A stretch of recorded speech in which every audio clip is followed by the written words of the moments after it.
National Broadcasting Company presents Radio City Playhouse, Attraction 11. Hollywood, California, Monday, June 29th. Presents the finest in motion picture entertainment, Academy Award. From Hollywood, Skippy, America's largest selling peanut butter. Cary Grant, Katharine Hepburn, and Jimmy Stewart. The Lux Radio Theater welcomes you all.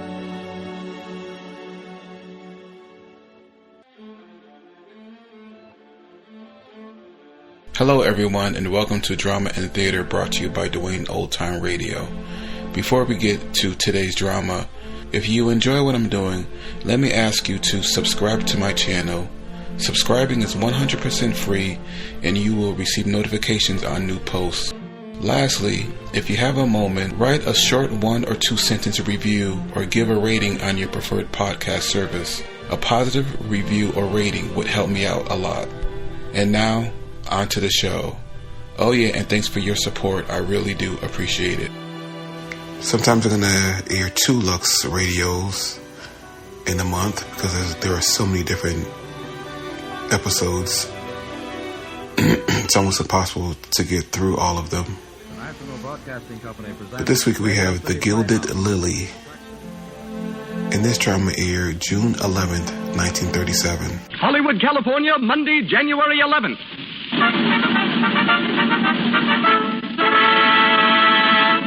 The Lux Radio Theater presents Claudette Colbert and Fred MacMurray in The Gilded Lily with David Niven and George Chandler.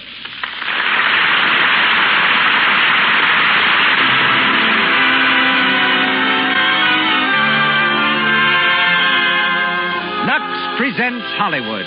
Our stars, Claudette Colbert, Fred MacMurray, David Niven, and George Chandler. Our guests, Linton Wells, famous newspaper correspondent, and Janet Riesenfeld, dancer, recently returned from war-torn Spain. Our producer, Cecil B. DeMille. Our conductor, Louis Silvers. To you who crowd our theater on Hollywood Boulevard tonight, and to Lux listeners the nation over, the makers of Lux Toilet Soap extend a hearty welcome.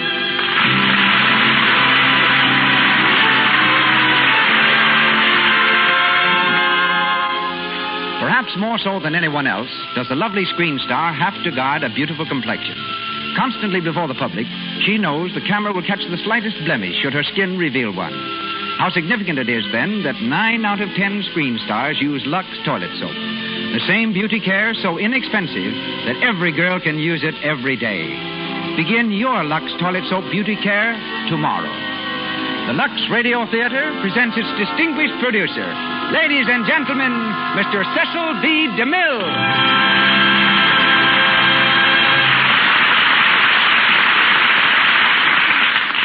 Greetings from Hollywood, ladies and gentlemen. Claudette Colbert has starred twice for me on the radio and 3 times on the screen. Highlights of our association run through my mind like sequences of film through a projector. Once I made her pass by a pair of leopards, brushing dangerously close to their fangs. But I protected her in that instance by pouring perfume on the cushions where the leopards crouched. Leopards don't care for stars if they can get perfume. Then there's the story of the centipede in Hawaii. After I had told Claudette that there was nothing in the Hawaiian jungle that could possibly harm her, she sat down to find a 6-inch centipede roosting in her chair. Jumping up, she forgot the fierce-looking insect in her fury at me. And going across the studio lot one day, I met her on the way to lunch.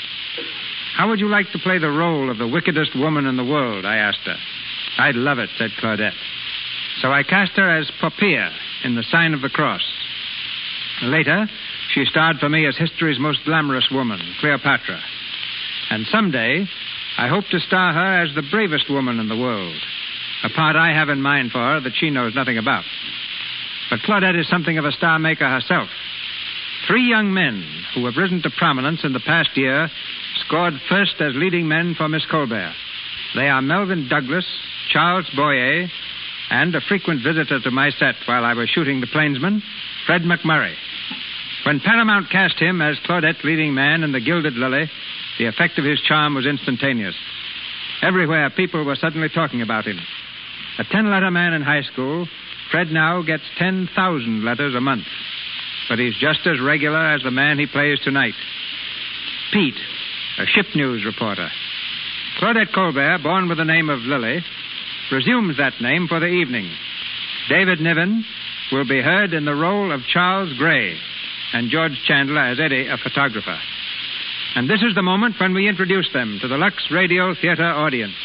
Ladies and gentlemen, Claudette Colbert and Fred MacMurray in a story based on the Paramount picture, The Gilded Lily.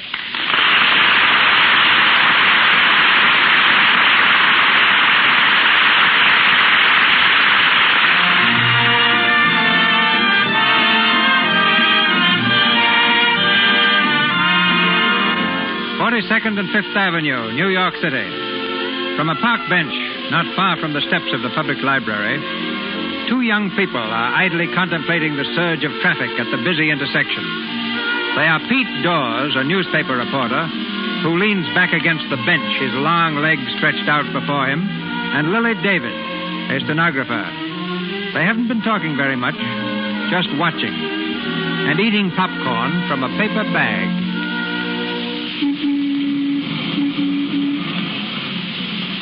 Big stuff, eh? Watching the world go by? Right, big stuff. Of course, there's different ways of watching. Now, you take the guy who eats peanuts. Every time he cracks a shell, he has to see that his thumb is in the right spot, and then he has to take the peanuts out and then throw the shells away. A guy like that can't concentrate. See what I mean? Oh, sure. But popcorn. Popcorn was made for watching the world go by. Look, I stick my hand in the bag without taking my eyes off the street. I throw the popcorn in my craw, I chew, and I'm still looking. That's what I call class. Sure, peanut eaters don't know how to live. Nah. Tell me something, Lily. You love me? No. That's the way to talk. No worries, no jealousies, just meeting here every Thursday and eating our popcorn. Why don't you love me? Oh, I don't know. Maybe I don't know what love is, but I think I do. What do you think? About love? About love. Well, I think when it hits me, I'll start walking 3 feet off the ground, and if a man has a mole on his nose, I won't be able to see it. And I have a feeling that when I find him, he'll be flat broke. Right. And when you're married, you won't be able to quit your job until you have to. And there'll be plenty of reasons why you'll have to. Well, that's the fun of being married. Fun? You'll do your own cooking and washing. You'll lose your figure. Oh, you newspaper men know everything. Sure. What you're trying to be is a Lizzie Glutz. Lizzie Glutz? Yeah. The girl who runs her own little world to suit herself because she's too unimportant to have the world run her. Oh, it sounds great to me. Of course it does. The smarter you are, the harder you try for that kind of life. But Lizzie Glutz is Lizzie Glutz simply because she's too darn dumb to be anything else. And that's not you. Oh, Pete, you're talking through your nose again. There's a dame for you. I try to tell her she's got it in her to be big stuff, and what does she do? She says, let's go for a walk. Only as far as the subway, though. I got to work tonight. Say, is there a boat docking? Yeah. I got to get an interview with some visiting goof about what he thinks of our beautiful buildings and tall women. Oh, Pete, someday I'd like to go down and meet a boat with you, just to see what celebrities are like, huh? If people really knew, there wouldn't be any celebrities. Well, let's go. I'll walk you to the subway. Wait a minute. Don't you think you'd better put your shoes on? Gosh, I forgot I took them off. You're just a grandpa at heart. Come on, hurry up. I don't want to miss the West Side Limited.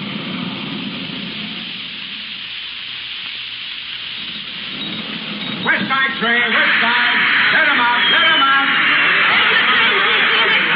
Same bench. Same time. So long, Lily. All right, come on. West Side train. Keep moving in there. Don't block the doors.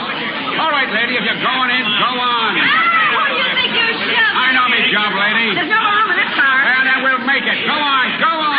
Stop it! Look here, you can't do that. You're practically flattening this young lady. Shut up and turn around before somebody steps in your face. Let me out of here. Go on, get in. You let her alone or I'll do a bit of pushing myself. Oh, yeah? I'd like to see you try it. I'm afraid I'll have to. Oh, hey, down. You better get out of here, mister. Are you all right? Wise guy, huh? Going around knocking people down. Well, I'm sorry you fell over, but this young lady's had difficulty, and Oh, so I fell over, huh? Maybe like you're gonna fall over. Oh, let him alone. Hey, Come on, get out of here before they arrest you. Arrest me, but I...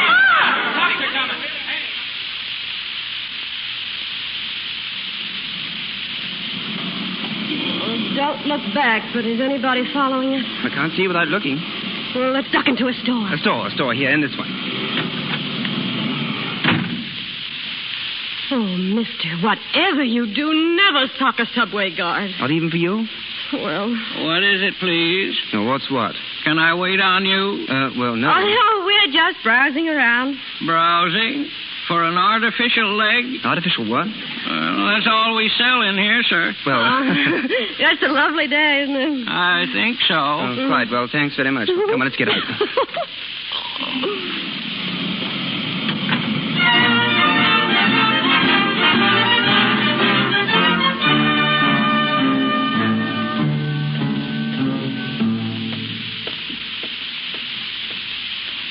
Well, here we are. Is this your house? Mine and about 20 other people. I've got the second floor front. Well... Well? Did I thank you for the dinner? 3 times. Am I going to see you again? Why not? Of course, why not? Did anyone ever tell you that you talk like an Englishman? I was born in England. Maybe that's why. Yes, maybe that's why. Well, I don't know what I'm talking about, do you? No, I feel as though I just come out of ether. Well... May I see you tomorrow? For what? Well, for fun. What's your name? Gray. Charles Gray. Shall I say about 2? Tomorrow's Friday. Don't you work on Friday? No. Do you work on Thursday? No. Do you work any day? No. Oh. Why don't you go out and look for a job tomorrow? But tomorrow I want to be with you. Well, not at 2 o'clock. I work until 5:30. Oh, I can wait. Better still, I'll meet you in the morning and take you to your office. Will you look for a job Monday? If you'll let me see you on Saturday and Sunday, too. Well, why should I care if you find a job? Of course. Why should you care? Well, good night. Thanks for stocking the guard. No trouble. But my name's Lily. Lily David. I forgot to tell you. Thank you. Good night. Good night.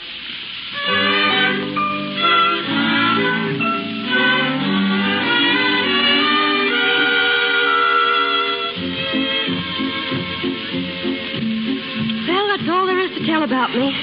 I make $20 a week. It was $35 a few years ago, but I don't mind. I haven't many friends, and I don't mind that either. Now, do you want to dance? I'd rather just sit and talk if you don't mind. Sure. Isn't it funny? We've known each other almost a week now, and this is the first time we've let down our hair and talked seriously. What about you? Me? All I know about you is your name so far. Well, there's very little else. My life story is very dull, and I wouldn't bore you with it. Are you going to keep your promise about finding a job? Why are you so interested in a job for me? Well, it's the right way to live now, isn't it? Instead of going along from day to day, just trusting that something will come along to keep you going. That's true, I suppose. And we're going to see each other again, aren't we? So often that you'll become annoyed with me. Do you think so? No, not really. Do you want to hear a secret? About you? No, about both of us. If I were ever to become annoyed with you, it would have happened years ago. What? That's when I first started thinking about you. How you'd look. Oh. The way you'd have. What you'd say when we were together. And do I live up to the picture? Perfectly. Even to being without a job. But that's the way I wanted you to be, so that when I met you, actually, I could help you. Well, there's not much I can say after that. If I simply told you I loved you, it would sound rather flat, wouldn't it? I don't think so. Shall I try it, just to see how it sounds? Will you mean it? How could I help but mean it? Then try it. I love you so much.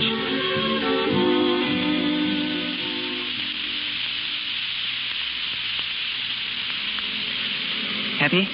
Oh, gloriously. But we shouldn't have taken a cab. We had to celebrate. Isn't every night I tell a girl that I love her? I hope not. I'll pay half the bill. All right. And what about tomorrow? Will I see you? Oh, tomorrow and the day after and the day after that and... Oh, no, wait a minute. No, tomorrow's Thursday, isn't it? Yes, why? Oh, I can't see you tomorrow night. I have a date. Oh. You don't mind, do you? It's been every Thursday for such a long time.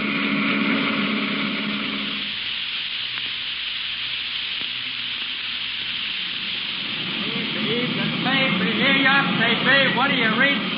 Some more popcorn, Lily? No. What's the matter? Sick? No. You know something?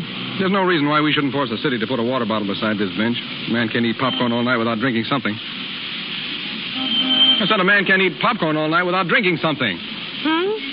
Oh, yes. Hey, look at me. What's the matter with you tonight? Pete, I want you to shake hands with Lizzie Glutz. Lizzie Glutz? Yeah, Lizzie Glutz. The girl we talked about. The girl you said I wasn't, remember? The girl who was going to meet some man who'd sweep her right off the ground, and he'd be broke, and neither of them would care, and all at once they'd be living in their own little world. Oh, so it happened, huh? Yep, just like I said it would. You see, you were wrong. Yeah. Who is he? Just a nobody, but you'd like him. Would I? Oh, Pete, it's the swellest feeling.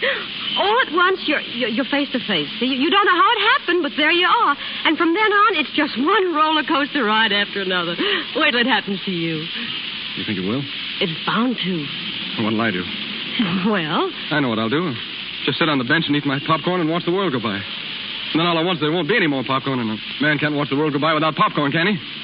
Pete. Can he? Pete. I bet he's a darn nice guy. Yeah, he is a darn nice guy. I was nuts about this bench, weren't you? I still am. Well, I'll put a for rent sign on it tomorrow. But, Pete, you're still the best friend I've got. What I do with him won't make any difference with us. No? No, you don't understand about him. I want you to meet him right away. There's no reason why the three of us... You don't know your guys. But I don't want to lose you. I won't. I know. Just old reliable. That's how I stack up with you. All right, forget about the for rent sign. If you're ever in a spot or if you feel like you want to talk it over with somebody on a Thursday night, you'll know where to find me. I'll be here. But don't come unless you have to, because it can never be the same anymore, see? You understand that, don't you? I guess so. Well, I got to beat it. Oh, no. Yeah, I got some stuff to finish up over at the office. I'll be working pretty late, I guess, so... Well, so long, Lily. So long.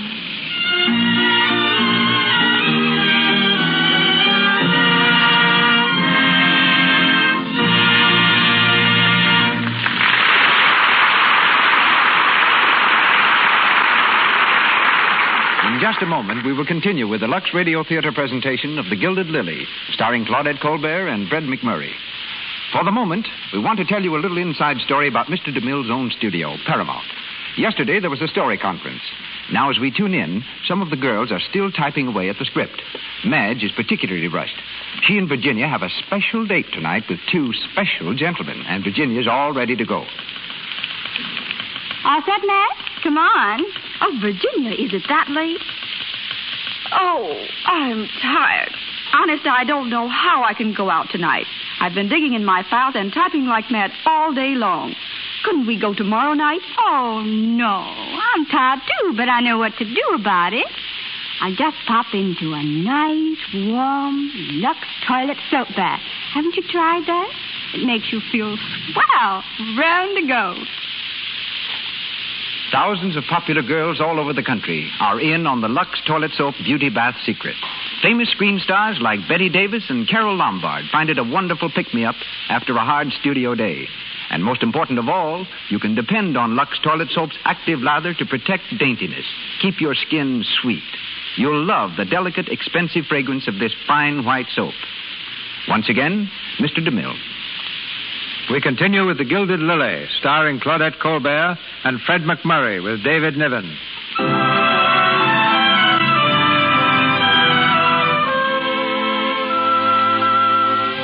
A few days have passed since Lily said goodbye to the easygoing news hawk. We're in a richly furnished apartment of a Park Avenue hotel, where two men stand facing each other across a table. The older man is the Duke of Loamshire, visiting America incognito. The younger is his son, known to us as Charles Grey, known in England as Lord Granville. The Duke of Loamshire breaks a long silence. So, it's actually that serious, Charles. Yes, Father. Well, and now what? Well, first I'll have to cable Helen and ask her to break the engagement. Well, that's going to be rather difficult. I know. And this Lily? Well, I'll simply tell her that fate takes care of idiots and supplies them well with money, and I'll take her back to England and we'll be married. And that's that. Well, Gray, why did you lie about yourself to this girl? Tell her that you were a nobody, that you had no money. I didn't. She told me that about myself. And after that, I was afraid to tell her the truth because... Because you wanted to be what she thought you were? Yes. Oh, that's human, I suppose. But you'll forgive me, of course, if my mouth seems to hang open at times. Why, back home you were so enthused about social things. Parties, clubs, and all that. And here, all at once, you plunge yourself into a terrible, serious romance with this shop girl. She's not a shop girl. She works in an office. Oh, forgive me. But I still can't understand it. But don't you see, I asked that we make this trip to America secretly just to get away from all that social nonsense.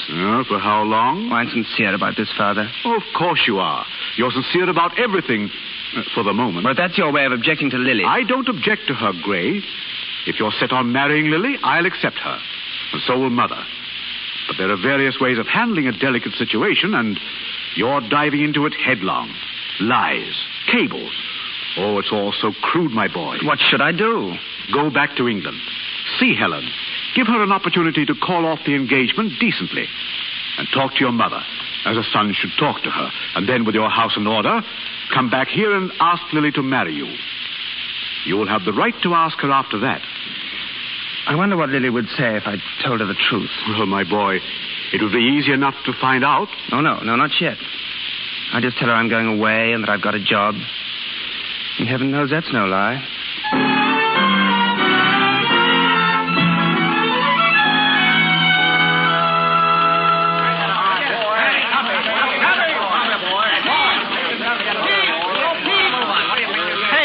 Yeah, what do you want, Eddie? The boss is looking for you. You better put your shoes on and get on in there. Okay, take it easy. Well, it sounds important. Sure, it's always important. Hello, Jack. You want to see me? Old Pete Dawes, the demon reporter. Say, why don't you wake up and notice what's going on in front of those St. Bernard eyes? What? Well, would it interest you at all on this beautiful sunshiny day to know that the Duke of Loamshire and his son have been playing around town here for 6 weeks without a line of print? Well, how'd they get here? Phony names. But where were you? We run pictures of the kid when he got engaged to some English dame. Can't you use your eyes? Well, what am I supposed to be? Secret Service operator number 13? I don't know what you're supposed to be. And while you're walking around here in a trance, we have to pay a smart little hotel bellhop $5 for the tip. Okay, where are they? They're sailing today at noon. Noon? I'll get them at the boat. Hey, wait a minute. Take these pictures and clips along so you can at least tell them from Adam. And keep your mouth shut. We're the only sheet in town that's got anything. Ha, you hope.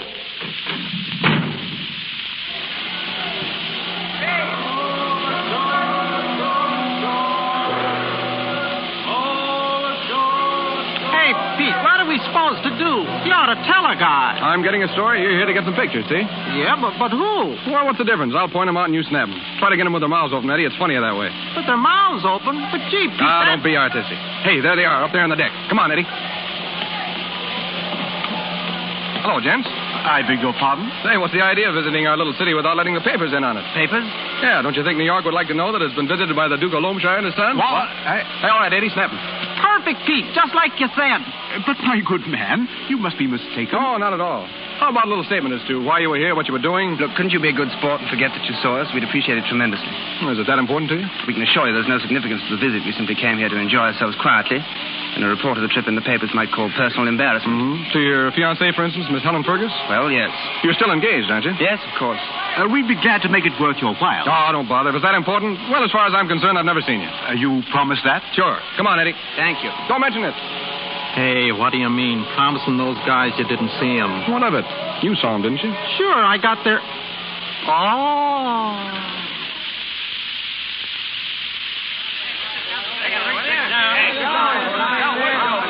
Pete Dawes speaking. Oh, hello, Mac. Yeah. I thought it was Swan myself. Say, did you see that picture of Granville with his mouth open? Was that a laugh? Hey!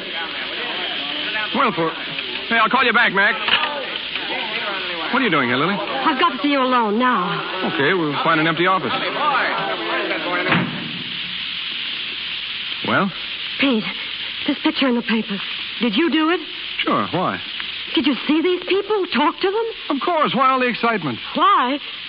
Because Lord Granville, this man engaged to a girl in England, that's Charles Gray. Charles Gray? Yes, Charles Gray. The nobody I was telling you about. Charles Gray, Granville. So that's it. That's why I got the runaround. He said he was going out of town for a couple of weeks to get a job. Pete, what did he say? What did he talk about? Oh, he just... Well, go ahead. I'm asking for it. Well, he said he'd just been fooling around in America on the quiet and said he was going back to marry that English dame. His father tried to bribe me to keep the whole thing quiet. Oh, that's swell, isn't it? Well, Lizzie Gus did all right by herself, didn't she? He was broke, a nobody. He said he loved me. Now, what did he think I was? Oh, don't get all worked up about him. If he ever comes back here, I'll break his neck. He won't come back. All right, what are you going to do about it? What can you do? I'd like to do to him what he's done to me. Make him something to laugh at. Yeah, why not? Oh, no. When you're the sap, you're the sap. Anything you do makes you even more the sap. Well, there's a story for your paper. Lord Granville walks out on poor working girl. Can't you see the headlines? Yeah, I can see the headlines.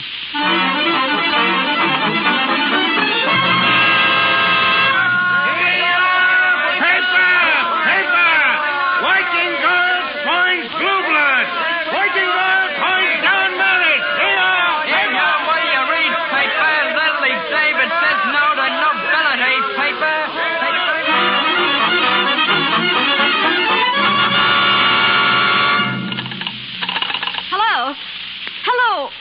Listen, I want to speak to Pete Dawes. It's Miss David calling. Lily David. What? He is so in. You tell that big gorilla if he doesn't speak to me. Hello? Hello? Oh.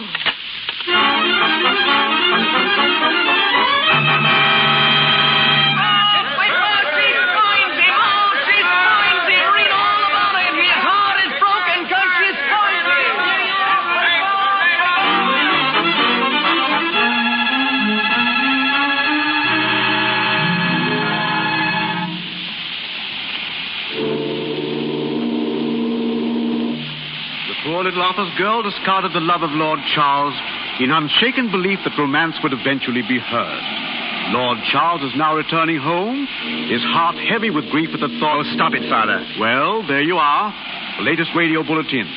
The captain has kept it out of the ship's paper, but it's all over England. I can't understand this. What's her idea? What's she after? A girl of her type? You'll hear from her later, asking for money to stop further publicity. Well, I'll have to admit, she had me fooled completely. Now, we'll have to be very careful. Of course, the harm has already been done with Helen. Oh, it's a shame she was drawn into this mess. Well, that's over. But if there are going to be reporters at Southampton waiting for you, asking for statements... I'll give them a statement. No, you won't. Oh, if I'd known I was going to drag you and Mother into cheap scandal... My boy, all we have to do is be sure that nothing is done to encourage it. If there was only some way of stopping her without resorting to the courts. Well, that won't be difficult, now that I know her language.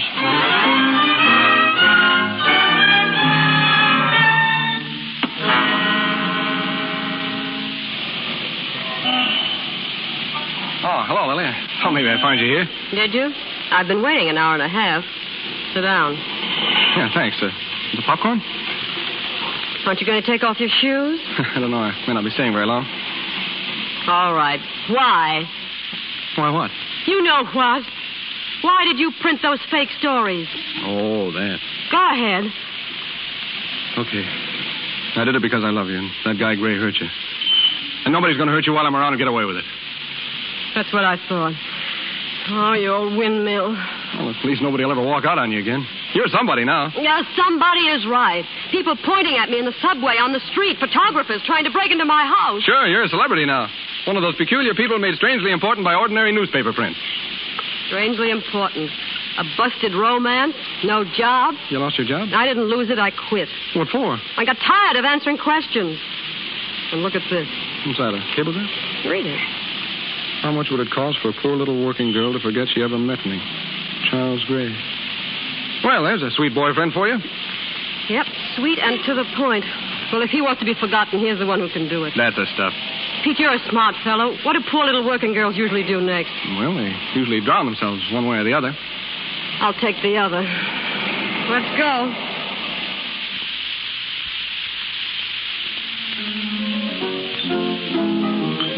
Nice joint, huh? Not classy, but it's comfortable. Hey. Oh, I'm sorry. I was thinking. Yeah, I noticed it. You know, there's one thing about Gray, Pete. He gave me the swellest moments I ever had in my life. How much will it cost for a poor little working girl to forget? Oh, all right. I'm quiet. If you ever pull another crack about that guy... Hello, Pete. Oh, hello, Nate. Where you been? I expected to see you when we had that Pip murder here last month. I'm handling ship news now, Nate. Byline and everything. Don't you read it? Nah. Who's your girlfriend? Oh, Nate, I want you to meet Lily David. Lily, this is Nate Sargentopoulos, the smartest cafe man in the business. Hello. How are you? Hi. Lily David, huh? Yeah, I read about you. Kicking Lord Hoosiers back to England. That's what I say. Send all these foreigners back where they're supposed to be. Say, Nate, how's business? Terrible. Too many nightclubs. You haven't got something to drag them in, you starve.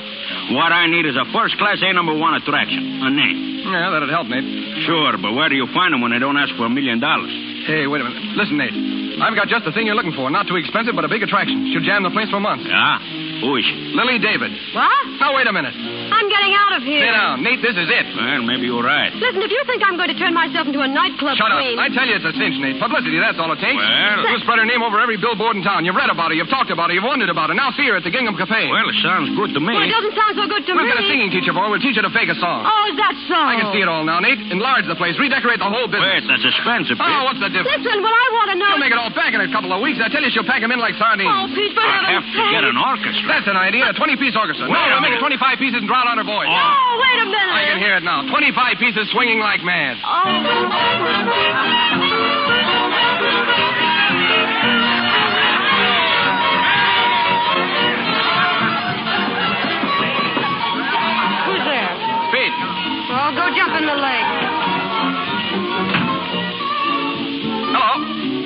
you think this dressing room is, a public thoroughfare? Say, you ought to see the crowd out there. It's packed. I told you we'd do it. They're waiting to see you, Lily David, the little office girl who thought she was Lizzie Gladys. Waiting to see me. Ha! Well, you don't have to get hysterical about it. Oh, Pete, can't you see how silly this is? Let's pretend we're sane again and call the whole thing off. No, why do that? Why? Look at me. I'm supposed to go out there and try to sing, try to dance. Dance. In an outfit like this, I can't even walk. Oh, you'll come all right. Just sing your song and do your dance. That's all. All they want to do is all they want is a chance to see you. Yeah, I'd like to see you go out there and this and let them look you over. I feel like a fancy porch swing. Lily. Oh, shut up. Oh, Lily, look, I brought you something. See, a bracelet. A bracelet? Oh, Pete. Like it? It's lovely, but you shouldn't have done it. Ah, that's all right. I got a lot of other stuff, too. Here, look. A necklace, diamond earrings, a couple of brooches, an anklet, and 6 ruby rings. Swell, huh? Where did you get this? The whole layout cost me $15. From 5 feet away, nobody can tell the difference.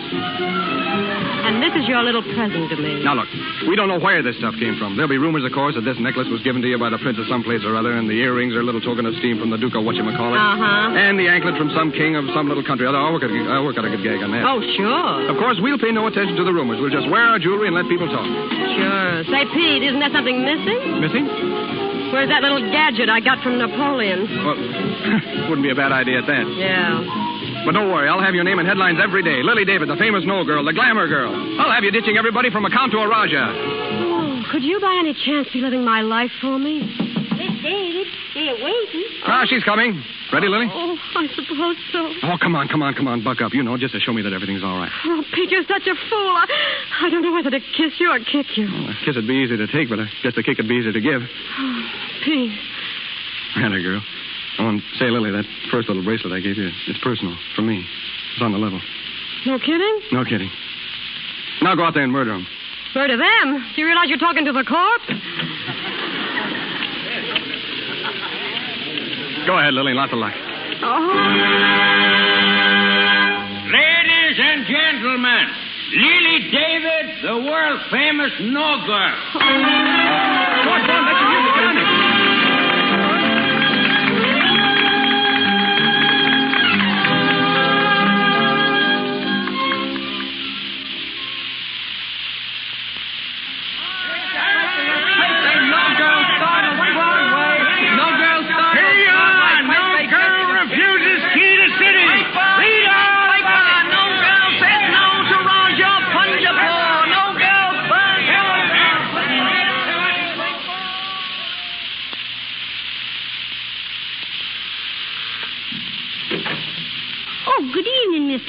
Hello, Dora. Is Lily home? Yeah, sir.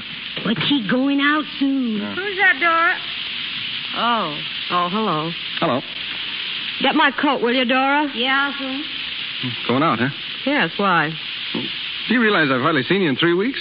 Gosh, I know it was my idea to have you step out now and then. It was your idea, all right. I must be seen in the right places with the right people, correct? Yeah, but look, I didn't mean all the time. Gosh, I felt like it's kind of lonesome sitting around talking to himself. What are you doing tonight? A date? The old guy with the 43 creameries. I suppose you forgot you've introduced me to him. Oh, can't you call it off? Just this once. You know, tell him you're sick. You had your throat cut or something. Why? Well... All right. Tonight, you and I? Ah, swell. We'll go out and get some popcorn, huh? Oh, Dora. Yeah, sir? Never mind the coat. And you'll find Mr. Decker's phone number in the little book. Tell him I'm staying home tonight. Atta girl. With a headache. It's a nice crack. All right, what do we talk about? The weather? Oh, listen, Lily, I got to talk to you seriously tonight. Excuse me. Yeah? Hello? Oh, hello, Mr. Randall. It's the millionaire from Yonkers. Oh, hang up on him. How are you, Mr. Randall? Oh, just fine. What? Oh, Mr. Randall. Hey, what's he saying? No, I can't. No, I said I can't. You can't what? No, some other time, Mr. Randall. Oh, of course I do. Hey, give me that phone. Pete. Hello. Listen, you. Hang up that phone and don't call back again. Miss David isn't in. Huh? This is her father. The papa's getting burned up. Well, the way those mugs talk, you think they owned you. How do you think I feel about it? Do you think I asked for this? No time for myself, working most of the night, reporters hounding me all the time, people expecting me to do something crazy every time I step outside.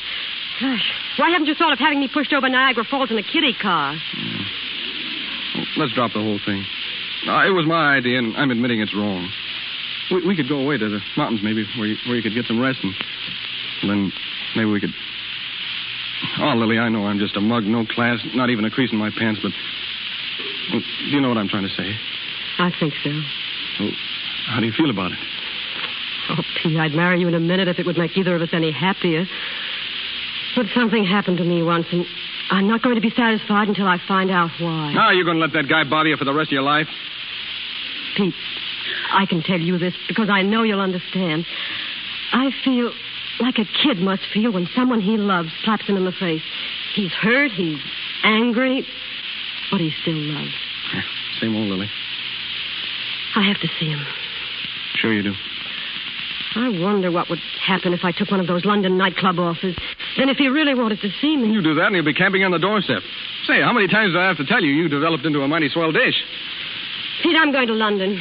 And what's going to happen? You'll see Gray, find out in 10 minutes he's still a lug, and come tearing back home. At least I'd know. Right. I'm just blabbing. Sure, you go ahead, and I'll sort of stay here to keep things rolling. What? You're coming along. Me? Yes, you. What do you expect to do while I'm dodging around in a strange country? Stay here and write fan letters? Oh, Lily. I say you're coming with me. All right, I will. But get this. I don't like that guy, and I never will. And if he tries to pull any more of his fancy tricks, I'll pop him right in the nose. Oh, Pete, you've got the soul of a poet.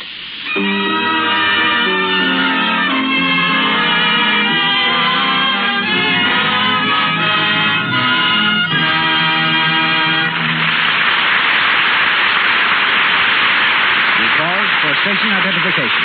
This is the Columbia Broadcasting System. KNX, Los Angeles, the voice of Hollywood.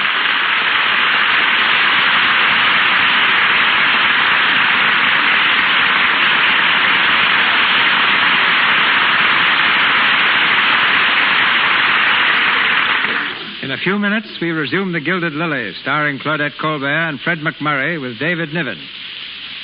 We left Miss Colbert rapidly gaining fame in our play as a dancer. And it's a dancer whom we hear from now. Miss Janet Riesenfeld, daughter of the distinguished conductor, Dr. Hugo Riesenfeld. I met her first as a child when she came to my office with her father, who scored many DeMille pictures. Known professionally as Raquel Rojas, Miss Riesenfeld left this summer for Spain, where she was to meet a new dancing partner. She found him in the army and herself in the midst of the fierce siege of Madrid. Ladies and gentlemen, Miss Janet Riesenfeld.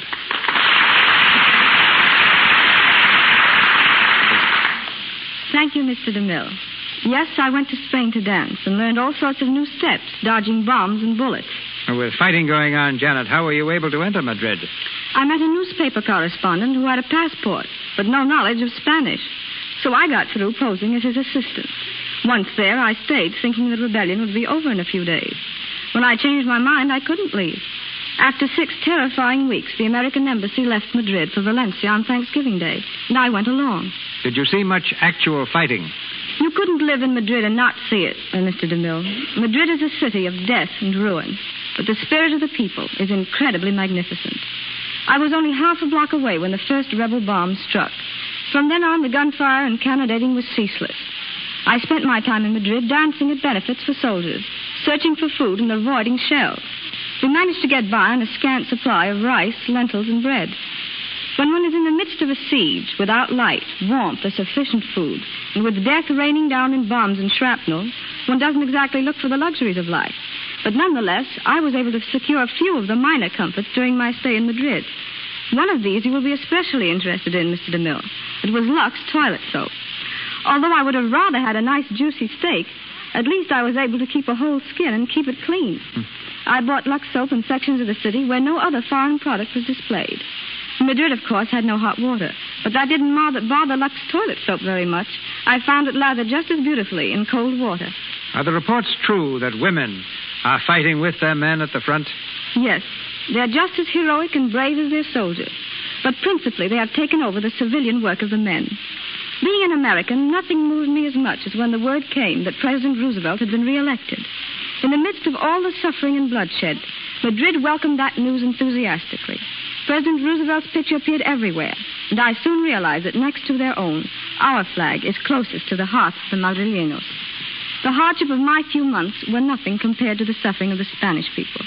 More than anything else, the experience has made me grateful that I'm an American. Thanks and good night. Good night, Miss Riesenfeld.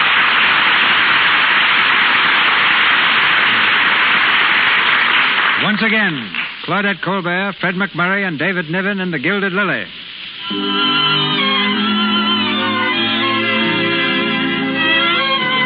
A figure of international reputation, Lily went to London, where she quickly became the toast of Mayfair. She's been seeing Lord Granville regularly for almost a month, and Pete is convinced that his own case is quite hopeless. It's 11 o'clock in the morning as he knocks at the door of Lily's hotel suite. Come in. Oh, Pete. Hello. You almost missed me. I was just going out. Was Granville? I was going to leave word downstairs that I'd be back tonight. You didn't mention it yesterday. It was just a little trip into the country for a rest. This is Sunday, and I don't work tonight. Yeah. Say, Lily, I just dropped in to tell you I'm sailing today. Sailing? Why? Well, I can't express it exactly. But you've been going right along so swell, and I seem to be in the way more and more. That's not true. Oh, it is true. I'm just something you needed when everything was new to you. Can't you see that, that you've reached a point where I can't help you anymore, where the best thing for both of us is for me to bow out in a hurry? Pete, I can't stay here without you. What about Gray? Don't you intend to keep on seeing him? Yes, but... You know what's going to happen. I know. Seems to be a nice guy, and he's crazy about you. And all I want you to be married to him. That's what's in your heart, isn't it? Honestly? Yes. Well, it's all great with me. I'm glad to see you get what you wanted. And now that my job's finished, I'm going home. Well, if you've decided on going back, I can't stop you. Pete, have I hurt you? No. I'm the one that should be asking that. You'll never be sore, will you, Lily, about the crazy way I shoved you into this racket? Oh, of course not. You know now that it's made certain things possible. Things that couldn't have happened any other way. I guess it did. Oh, Pete, couldn't you please stay? I'll get my old job back and everything will be jig. And every Thursday night I'll show up at the bench and eat a bag of popcorn for both of us. Just for a gag, sort of. But you're leaving so suddenly. And look, if things don't go so well with you. Oh, but they will. I know they will. Goodbye, Lily. Pete. So long.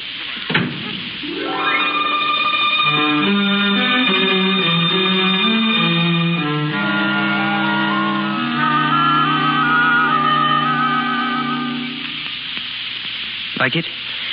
Oh, it's heavenly. I'd almost forgotten what the country was like. And now this place. Oh, I can understand what that old innkeeper meant now. Hey, what was that? Didn't you hear him? Oh, yeah, something about this being the very place where his wife said she'd marry him. That was it, wasn't it? Yes, 30 years ago, right here. He's a queer old bird. It must be very funny, really. Oh, I'd love to have seen them. Hugo and Lizzie Glutz. Glutz? Who told you that was her name? It had to be. I'll bet she sat right here where I'm sitting. And Hugo stood up, of course, because he had on his Sunday pants. It's rather pathetic, isn't it? Look, there he is now with his broom and the drudgery that he hates. And that little girl aging into a bitter old woman. I don't feel that way about them. You have everything that matters when you're just Hugo and Lizzie Glutz. Two happy nobodies. You wouldn't be able to stand that sort of existence for long. It's what I've wanted all my life. Great. What possible pleasure is there in parading ourselves before crowds as though we're trying to let the whole world see that we're actually in love? Well, is it so terrible that I'm proud of you? Lily, do you realize what's happened to you? You're known all over the world. Men everywhere have talked about you and wanted you. Now all those people that laughed at me when they thought I'd lost you. Now they're going to see that you belong to me, that you always did belong to me. Gray. Yes, what is it, Lily? Oh, nothing. Nothing.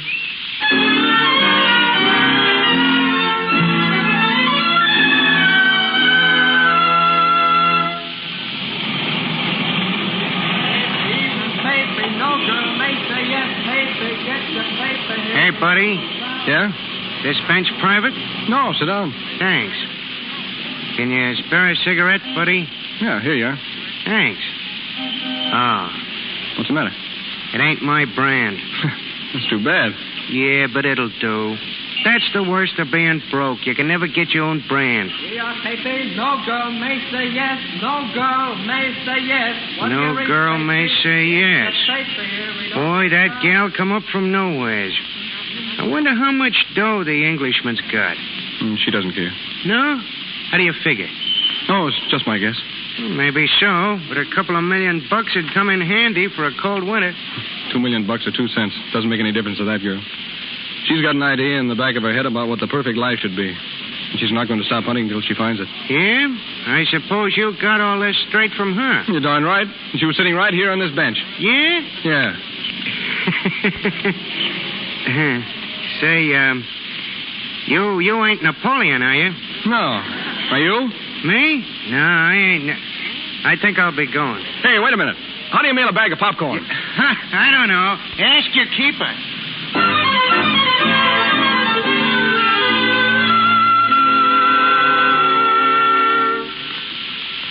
Popcorn, all the way from America. Look like Mr. Pete's on another tear. No, he knows what he's doing. Here a card with it, honey. Listen. I just remembered how tough it is to get popcorn in London. Have you and Gray found a bench yet? Now, what do you mean by that, Miss Lily? Oh, funny face. Can't you see him, Dora? Draped all over that bench, his shoes off, that popcorn bag in his hand. You know, Pete never would touch Peanuts. No, he says peanut eaters don't know how to relax. Well, excuse me, Miss Lily, but it wouldn't hurt you none to sort of, rest up. Don't I know it? Oh, now, honey, couldn't you stay in this afternoon? Lord Granville probably has something planned. But working 6 nights a week at the club and never in a single day? Well, if Mr. Pete was here, he'd sure put a stop to it, he would. Never mind, Dora. Yes'm. I'll answer it. Yes'm. Hello. Hello, Gray. Right on the hour. That's right. Well, no kiss? What's the matter, Lily? I'm tired, that's all. Gray, you haven't anything arranged for this afternoon, have you? Oh, nothing much. Just tea at the Clydes. You'll have to know them sooner or later. I have to know them. How many more hundreds of people must I meet before? Before what? Oh, nothing. I had no idea my friends were annoying to you. Gray, listen, we'll have to decide something right now. I came to England because I loved you, and because I thought that you still loved me. But something's wrong. Something... Have you ever forgiven me for what happened in America? I told you I was as much to blame as you. Then why can't we be satisfied with each other? Why do you insist that we spend day and night putting ourselves on display? Is that the only thrill you get out of being with me? Oh, I've been selfish, I know, but why don't you take a week from the nightclub? It could be arranged. And you remember that little inn, Hugo's? We could spend the week there. A week at the inn? Then what? Well, back to London as though we had never been away, is that it? Well, Lily, you make it sound so...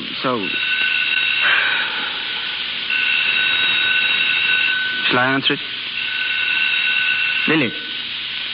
Yes? Who? Photographers from the American Syndicate? Photographers? Give me that phone. Lily, you don't want... Hello. Hello, send them right up. But we don't want to see them here. I'll handle this. You just entertain them until I'm ready. But this isn't exactly the place. Lily, come out here. Lily, listen to me. You wanted to show the world, didn't you? All right, we will. Lily, come out. All right, come on. How do you do, Miss David? How do you do, sir? Set up the cameras, boys. Where's my flashbulb? Why, gentlemen, what... We're the photographers, Lord Granville. I'll get one here first, a fireplace shot.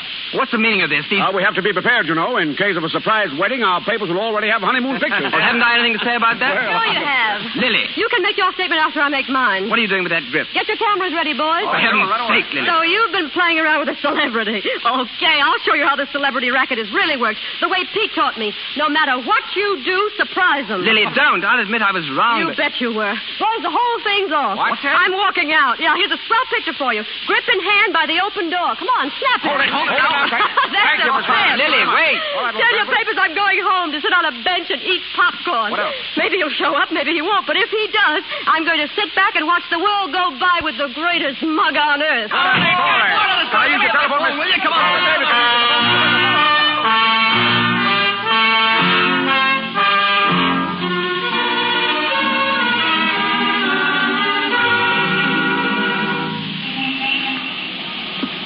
Sure you didn't see a man here. He'd be waiting right at this bench.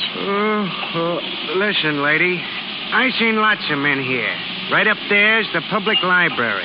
Men go in and out all the day and half the night. I can't remember all of them. Now, go in. Let me sleep. Listen, he's tall, see? About that high with big feet and a bag of popcorn. Oh, now try to think. You know, there's something funny about this bench. It's haunted by crackpots. Now go away. No, I won't. I've got as much right here as you. What time is it, do you know? I said, what time is it? Hello, Lily. Oh, Pete. I tried to catch you at the boat, but I missed it. Oh. You're looking swell. Oh, Pete, I'm so glad to see you. If you ever get away from me again. Say, what goes on here? Oh, I don't know. All the way across the Atlantic, and I find that on our bench. Oh, I know him. What? Hey, you, wake up. You remember me? Oh, yeah. I want you to meet the girlfriend, Lily David. Lily David. Oh, let me out of here. Let me out of here. Well, I got some popcorn. Oh, I see. Want to sit down? All right. Have some, Lily? Thanks. You know, this is what I call living. Yes, they're just sitting tight and watching the world go by. Is that all? Oh, what else is there? Can't you guess? Yeah, but I'm afraid to say it. Oh, Pete, you old mug.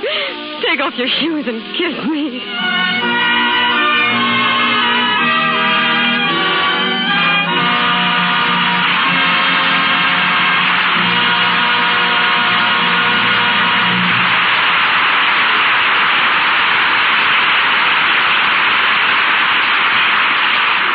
From Claudette Colbert and Fred MacMurray, we'll hear again a little later.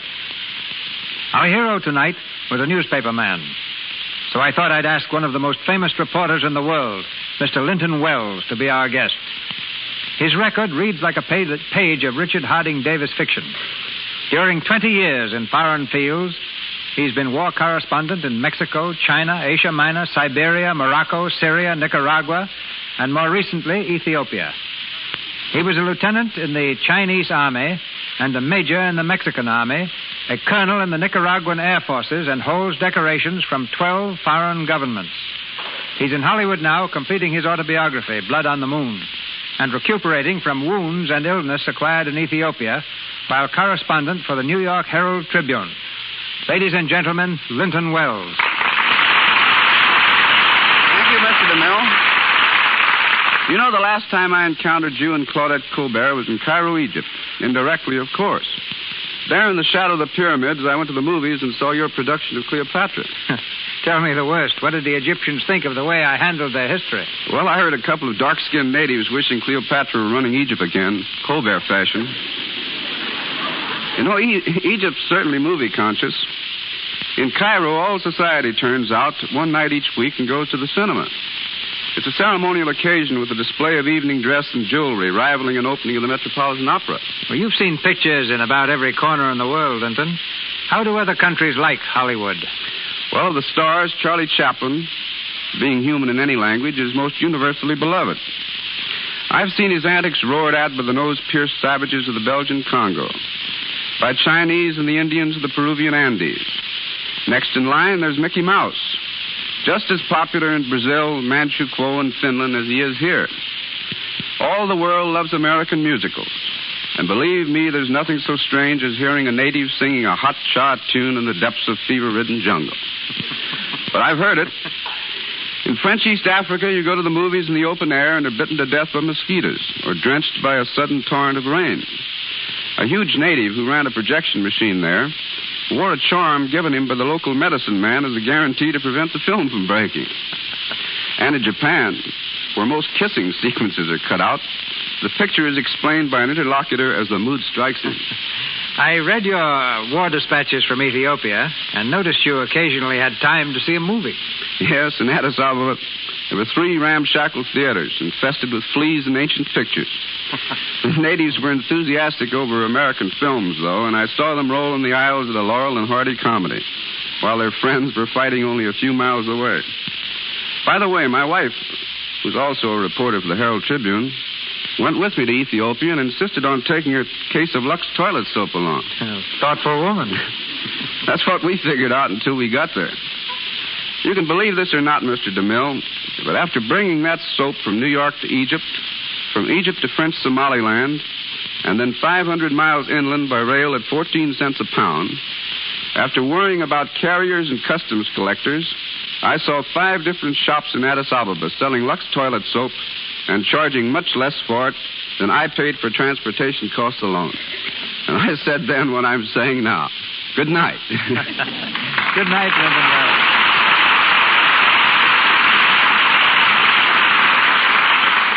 Since starring on the Lux Radio Theater last summer, Claudette Colbert has observed her first wedding anniversary with Dr. Joel Pressman, established a lovely new home in Brentwood, and made what will undoubtedly prove another hit film, Maid of Salem. Fred MacMurray, not to be outdone, has completed Champagne Waltz, is co-starring in Maid of Salem, and has taken to himself a wife. But from this point on, they'll have to report for themselves. Ladies and gentlemen, Claudette Colbert and Fred MacMurray.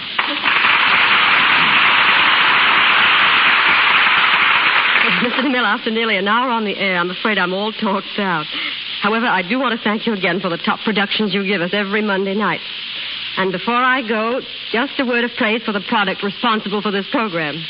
I could say many fine things about it, but the best indication of what I think of Lux toilet soap is the fact that I've used nothing else for years. All right, Fred, your turn. Thanks, Claudette. I had hopes of being neatly left out of this, Mr. DeMille. You and Claudette know me well enough to realize that I'm not one to get up in front of the microphone and make clever speeches. Well, then don't say anything. Oh, thanks. That suits me fine. Just a minute. Don't go either. I've heard a lot of music coming from the sets of your two pictures, Maid of Salem and Champagne Waltz. Since you'd rather not talk, suppose you sing. I thought you were a friend of mine. Well, since I'm on the spot, I'll try a chorus of a tune from the picture Champagne Waltz. The name of it is called When Is a Kiss Not a Kiss?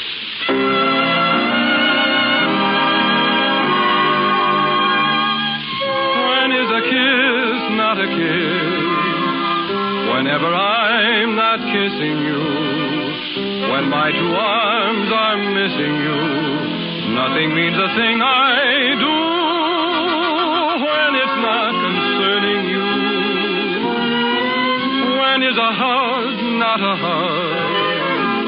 Whenever I'm not hugging you, if you'd allow me to always tag about, then I'd have something that I could brag about. When is a kiss not a kiss? When I can't do my kissing with you.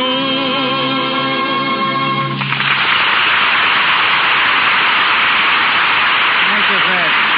Thank you. That was splendid. Good night. Good night to both of you. Thank you, Miss Colbert and Mr. MacMurray. This is your announcer, ladies and gentlemen, Melville Ruick. The Lux Radio Theater program for next Monday night will be told shortly by Mr. DeMille. In our cast tonight were George Chandler as Eddie, C. Montague Shaw as the Duke of Loamshire, Chester Clute as the editor, John Gibson as the bum, Georgia Simmons as Dora, Lou Merrill as Nate, Frank Nelson as the man, William Royal as subway guard, Mary Arden as the woman, and Warren McCollum and Ross Forrester as newspaper reporters and newsboys. Miss Colbert, Mr. MacMurray, and Mr. DeMille appeared through courtesy of Paramount Studios. Mr. Niven through Samuel Goldwyn. Mr. Niven is now working in the Universal picture We Have Our Moments. And Louis Silvers, 20th Century Fox, where he was in charge of music for the new film 1 in a Million. And now, Mr. DeMille. To the Lux Radio Theater, next Monday night, comes one of the most accomplished actors the screen has won from the stage, Edward G. Robinson. With him, Beverly Roberts and Paul Guilfoyle. Recently returned to Hollywood from abroad, Mr. Robinson stars for us as Warden Brady in Martin Flavin's tense melodrama, Criminal Code.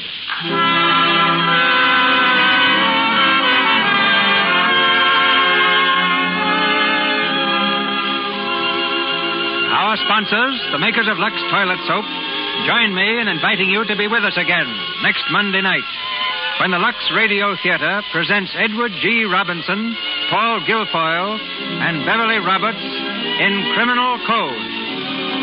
This is Cecil B. DeMille saying good night to you from Hollywood.